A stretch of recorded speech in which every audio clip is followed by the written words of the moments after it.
I'm Nasser, and this is the preflex, where inflexibility is not an option. This is not part of our slide. Just popped up. I don't know why. I just Just what it is.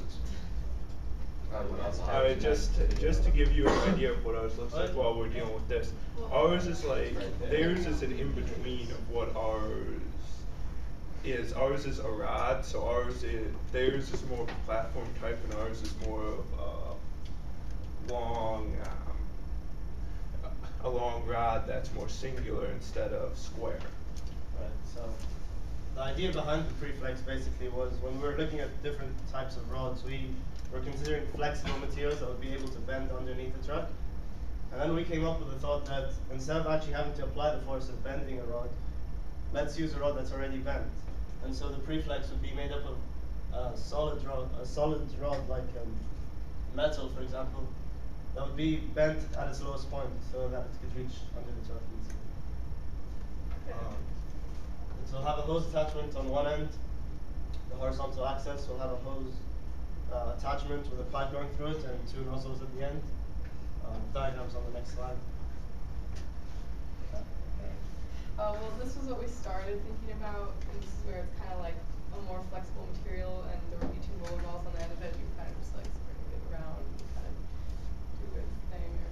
But then we decided this might be more easily maneuverable, and it is really similar to two designs, except it's just less mass on the bottom, but at the same time, I don't think it would tip over because they'd probably be equal length and made out of the same material. So that's our handy little rod here. So when there's also going to be a hinge right there, so you can bend it backwards and forwards. And so the handle is really nice and easy. You can just like bend it forward. And then the hose would go in here, and then we would have two sort of alternative piping or whatever, and then a nozzle at the end of it. And we also got cone nozzle ? So I mean, the nozzle really part is up for debate. We actually looked at some nozzles when we were doing this, and we found that instead of like sprinkler heads, we found those hose nozzles really more apply, especially the ones that they were talking about, where you can, where we were looking at before, where you can turn from cone shape to direct jet. Because we figure that he doesn't want too powerful of a jet going up, because he doesn't want anything damaged or have water damage under the carriage. But at the same time, then you still have enough power going up to clean it off. Yeah. There's a couple questions in the design, like we said, the flex versus pre-flex. They've both got their. Flex is the rod thing that's on the wheels. I don't know. Specify that. The kind of idea with the flex, like you mentioned, is that you have a flexible rod, and then you could kind of, with a sweeping motion, you'd push it and bend it, and it could come underneath, and it would have balls in the end. There's that versus what we showed, the just already bent rod. Single versus double piping, either having just one rod going down or two, and then if you had two, you would put more nozzles on there. That's a question of water pressure. If it can support it, then why not? But if not, then you can't. One or two handles, like with the one option we saw, having two handles, which can be comfortable and can allow a lot of maneuverability, or one handle, which on the first slide we showed. Could you go back to the first slide? Sorry about that. Right here, this one, right there. This is a pallet jack. Anyone who's used one before, that kind of a handle is very, very maneuverable. It kind of bends down, so you can angle it, and just very easy to use, and it's kind of the standard for a lot of things. So that would be an option. Go back, please. Like we said, the types of nozzles, that's really something that you just have to field test to figure out what we need to do. And then for where we're going to attach the soap, that's something that we've kind of looked at a few different options, but it's still, again, something that we've just got to test to figure out what to do.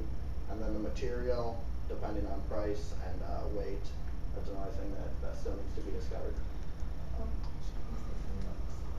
Yeah, probably the most, go ahead. Oh, sorry. Well, the soap bottle was kind of like higher, and our design is only 2 inches high, maybe. And so the hose hookup is at the bottom. And the way the soap hookup works is the hose goes through it, and then it has its own hose attachment coming out of it. So we wanted to make sure that the hose, that they can still use their soap.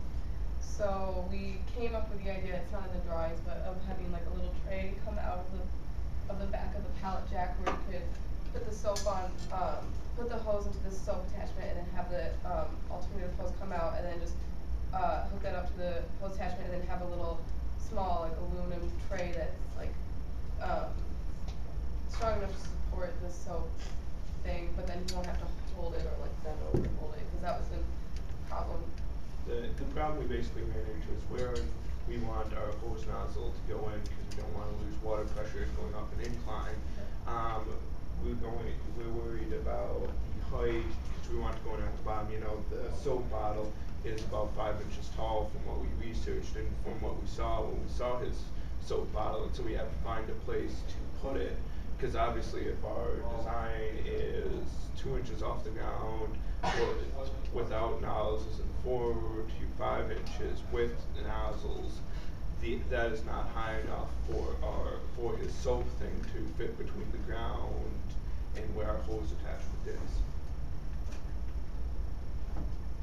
Right, so some of the highlighted features as we've been through, the handle, because it folds both ways, you can fold it forward when you want to hang it, and when you're folding it backwards it will help you get under there. Pre-flex means no force basically applied, all he has to do is just push it. The easy hookup of the hose, ensuring water pressure stays level. Like we went through the 180-degree hinge at the fold, the neck.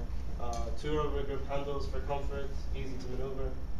360 degrees rotation about the roller balls, making mobility very easy. You can get under all sides of the truck, especially ours would probably be thin enough to get between the wheels. If not, like the other group said, you can go from the side.